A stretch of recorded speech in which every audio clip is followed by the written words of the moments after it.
जय हिंद। आप सभी लोगों का स्वागत करते हैं आपके अपने YouTube channel Goswami class time पर।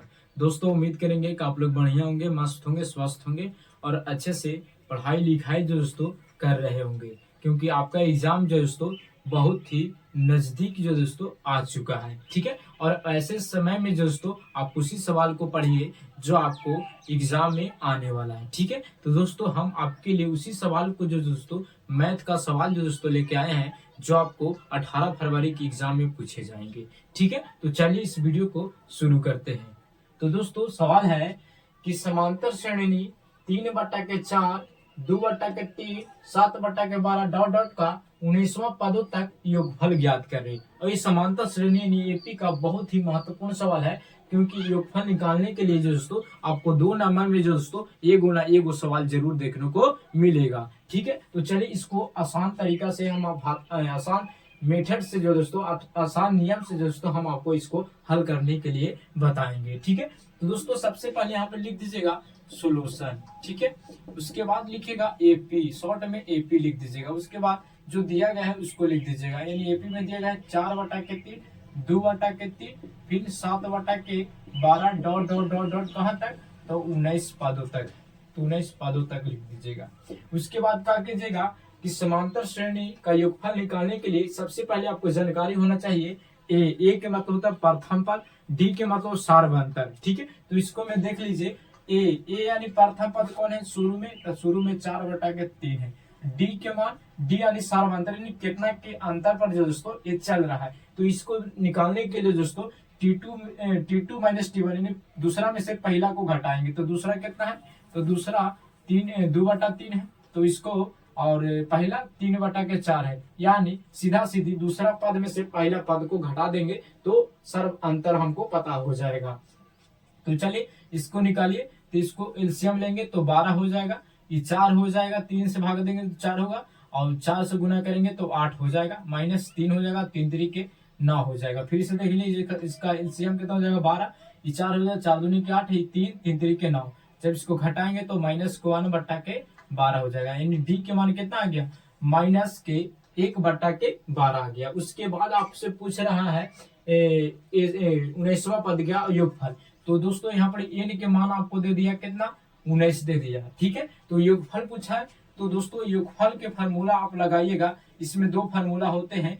ठीक है, कितने फार्मूला होते हैं, 2 फार्मूला होते हैं। किसमें, समांतर श्रेणी में। एक होते हैं टीएन बराबर और एक होते हैं एसएन बराबर। तो एसएन बराबर जो फार्मूला लगाइएगा आप दोस्तों ये योगफल में लगता है, तो n/2 लगाइएगा। फार्मूला होता है n/2, 2a प्लस के फिर इंटू n-1 अपॉन के डी। अब फार्मूला को जरूर याद कर ले रहिएगा, क्योंकि सारा मैथ जो दोस्तों फार्मूले से ही बनता है। ठीक है, तो एसन बराबर फार्मूला होता है। अगर योगफल पूछेगा तो एसन के फार्मूला लगाइएगा। ठीक है, तो एसन बराबर n/2 इंटू 2a प्लस के इंटू n-1 अपॉन के डी। यहाँ डायरेक्ट जो दोस्तों आपको ऑब्जेक्टिव में फार्मूला भी पूछ देता है। ठीक है, उसके बाद मान को आप पुट कर दीजिए। तो एन के मान कितना देना है, तो 19 देना है, बटा के 2 हो जाएगा।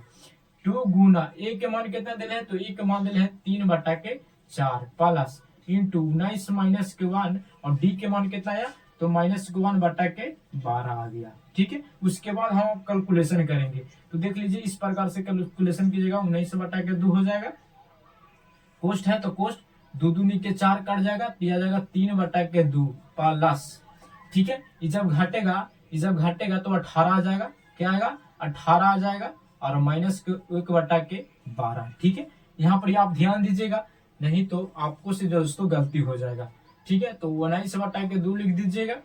पूछना है तो कोष्ट तक कोष्ट 3/2 हो जाएगा। देख लीजिए ये प्लस में ये माइनस में, तो प्लस माइनस कुछ हो जाएगा, माइनस हो जाएगा। ठीक है, तो यहाँ पर क्या कीजिएगा आप कि माइनस में लिख दीजिएगा, फिर 18 गुना के 1/के कितना हो जाएगा, 12 हो जाएगा, क्योंकि कोष्ट हटेगा तो गुना के चिन्ह आ जाएगा। ठीक है, उसके बाद यहाँ पर कोष्ट दे दीजिएगा, फिर 19/2 लिख दीजिएगा, फिर 3/2, फिर देखिए कटेगा तो 36 18 और 6 दूनी के 12। ठीक है, तो ये आ गया कितना, -3/2।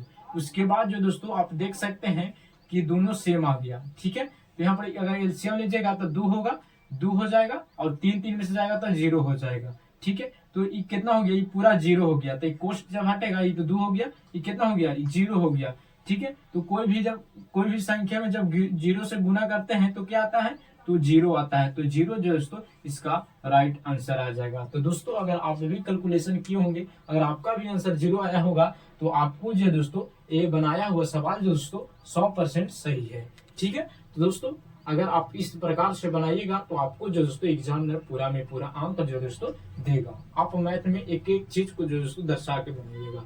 ठीक है, तो दोस्तों अगर आपको ये वीडियो पसंद आया होगा तो आप इस वीडियो को लाइक जरूर कीजिएगा।